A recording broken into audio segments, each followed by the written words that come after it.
دہشت گردوں سے مذاکرات کا سوال ہی پیدا نہیں ہوتا۔ افغانستان کی شرائط معنی نہیں رکھتی۔ دہشت گردی کا خاتمہ اہم ہے۔ D G S P R lieutenant general Ahmed Sharif Chaudhry کی صحافیوں کو بریفنگ۔ کہا فوج سیاست میں نہیں الجھنا چاہتی، سیاست سے دور رکھا جائے۔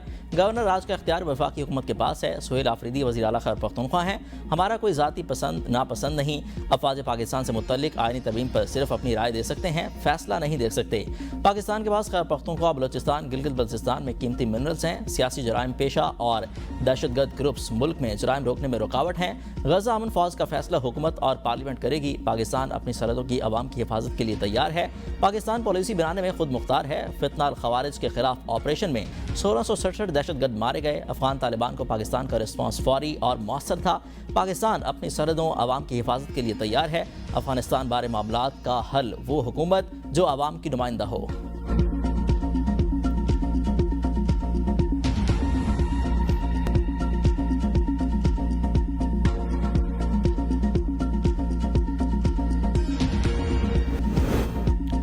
حکومت 27ویں آئینی ترمیم میں کون سے آرٹیکل میں ترمیم کرے گی؟ تفصیلات اے بی این نیوز نے حاصل کر لیں۔ ذرائع کے مطابق وفاقی حکومت آئین کے آرٹیکل 243 میں ترمیم چاہتی ہے۔ اس آرٹیکل میں مسلح افواج کو سول یا وفاقی حکومت کے تابع ہے۔ آرٹیکل 213 چیف الیکشن کمیشن کی تعیناتی سے متعلق ہے۔ حکومت کی آرٹیکل 191 ختم کر کے نیا آرٹیکل شامل کرنے کی تجویز۔ مجوزہ 27ویں آئینی ترمیم میں آرٹیکل 160 اور شک 3A میں ترمیم کی تجویز۔ تعلیم اور آبادی کا سبجیکٹ فیڈرل کرنے کی 18ویں ترمیم شیڈیول 2 اور 3 میں ترمیم کی تجویز۔ وفاقی حکومت کی آئین کے آرٹیکل 160 میں ترمیم۔ نئے آرٹیکل کے تحت آئینی عدالتوں کے قیام کی تجویز۔ حکومت آئین کے آرٹیکل 160 کی شک 3A کو بھی ختم کرنا چاہتی ہے۔ 27ویں آئینی ترمیم کے لیے قومی اتفاق رائے ضروری ہے۔ ملک کی بہتری کے لیے اس پر وسیع تر مشاورت کی جائے۔ مزمل اسلم کا بلاول بھٹو کے ٹویٹ پر رد عمل۔ کہا این ایف سی کے اثر نو تشکیل کے حوالے سے خیبر پختونخوا بالکل لا علم ہے۔ مشاورت کے لیے مجوزہ مسودہ ہمیں دیا جائے۔ جے یو آئی کے سینیٹر کامران مرتضیٰ کہتے ہیں 27ویں ترمیم سے متعلق پارلیمان میں مشاورت ہونی چاہیے۔ ایوان میں ہونے والی قانون سازی کے بارے میں عوام کو پتہ ہونا چاہیے۔ حکومت ہمیشہ سے یہی کہہ رہی تھی کہ 27ویں ترمیم نہیں ہو رہی۔ بلاول بھٹو نے ٹویٹ کے ذریعے عوام کو پیغام دیا۔ پیپلز پارٹی اور نون لیگ ایک ہی سکے کے دو رخ ہیں۔ اپنے مفادات کے لیے دونوں پارٹیاں اکٹھی ہو جاتی ہیں۔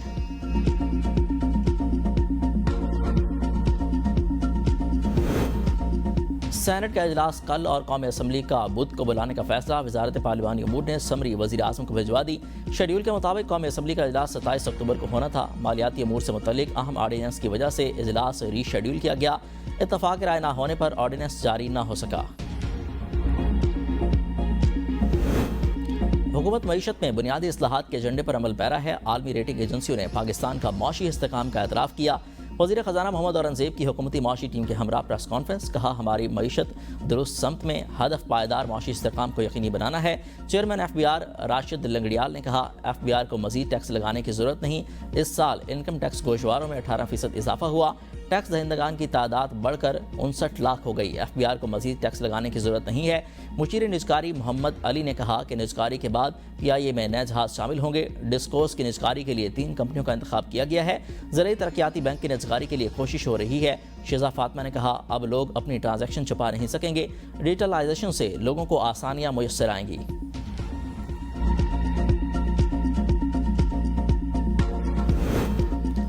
مہنگی بجلی ہمیں وراثت میں ملی، اس کے باوجود گزشتہ 18 ماہ میں بجلی کی قیمت میں 10 سے 10.5 روپے فی یونٹ کی کمی کی۔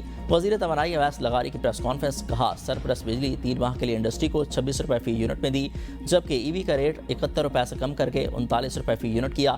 انڈسٹریز کے لیے 16 روپے فی یونٹ کی کمی کی گئی۔ ہمارے پاس 7000 میگا واٹ اضافی بجلی پڑی ہے، اسے بند الماری میں نہیں رکھ سکتا۔ ہمارے ہاتھ بندھے ہوئے تھے مگر انہی بندھے ہاتھوں سے بجلی سستی کی۔ حکومت اب بجلی نہیں خریدے گی۔ ہم نے گردشی قرضوں کے خاتمے کے حوالے سے مؤثر پلان بنایا۔ 1 سال میں گردشی قرضوں میں 700 ارب روپے کی کمی آئی۔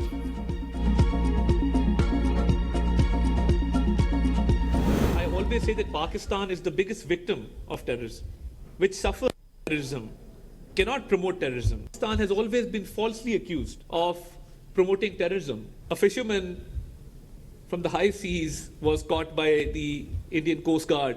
We proved our military dominance, that we were never desirous of a war, but when war was imposed upon us, our armed forces gave a befitting response.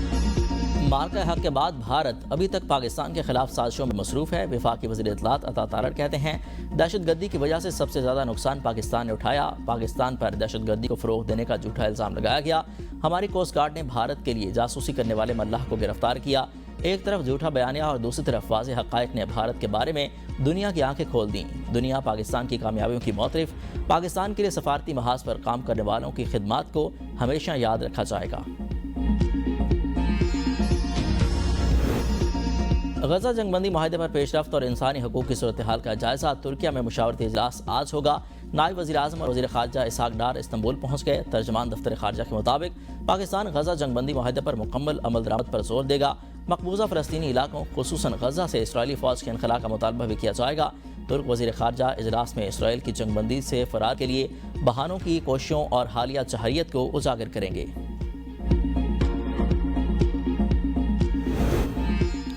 Pakistan Islamophobia کے خلاف ایک مؤثر آواز بن کر ابھرا۔ ہماری خارجہ پالیسی ایک نئے مرحلے میں داخل۔ پاکستان عالمی سطح پر ایک قابل اعتماد شراکت دار کے طور پر ابھر رہا ہے۔ وزیر دفاع خواجہ آصف کا سیمینار سے خطاب، کہا امریکہ، چین، سعودی عرب اور دبئی کے ساتھ تعلقات میں بہتری آ رہی ہے۔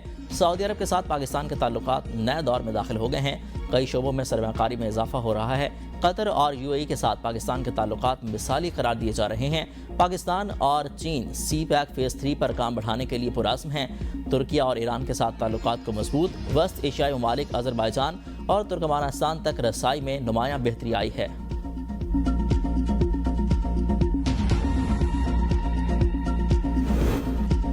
نعروں اور تقریروں سے لوگوں کا پیٹ بھرتا ہے، نہ ہی تقریروں سے بانی رہا ہوں گے۔ سہیل آفریدی کو لگ رہا ہے کہ انہیں اسی مقصد کے لیے بنایا گیا۔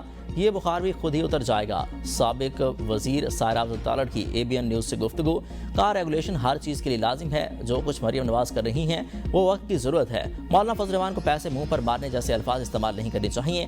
27ویں ترمیم جب آئے گی تو سب کو پتہ چل جائے گا۔ وزیر اعلیٰ پنجاب مریم نواز کی کامیابی کے خلاف انتخابی غداری مسترد۔ الیکشن ٹریبیونل لاہور نے فیصلہ سنا دیا۔ الیکشن ٹریبیونل کے مطابق انتخابی عذرداری میں الیکشن ایکٹ 2017 کے رول 144 کو پورا نہیں کیا گیا۔ انتخابی عذرداری کے ہر صفحے پر دستخط موجود نہیں۔ بیان حلفی میں اوتھ کمشنر کی تصدیق والے صفحے پر نام اور والدہ کا نام نہیں۔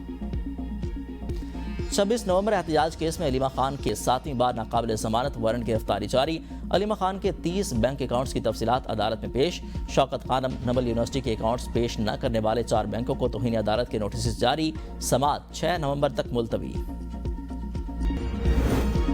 ترقی کا سفر نہ روکا جاتا تو ہم دنیا کی 7ویں بڑی معیشت ہو گئے۔ وزیر منصوبہ بندی احسن اقبال کا کراچی میں میری ٹائم ایکسپو کی افتتاحی تقریب سے خطاب، کہا پاکستان وسطی ایشیا، جنوبی ایشیا اور مشرقی وسطی کے درمیان تجارتی ہب بن سکتا ہے۔ پورٹ قاسم سمیت تمام بندرگاہوں کو جدید بنا رہے ہیں۔ پاکستان دنیا کے لیے سمندری ٹریڈ روٹ ثابت ہوگا۔ توانائی، IT اور معدنیات سمیت مختلف شعبوں میں سرمایہ کاری کے بے پناہ مواقع موجود ہیں۔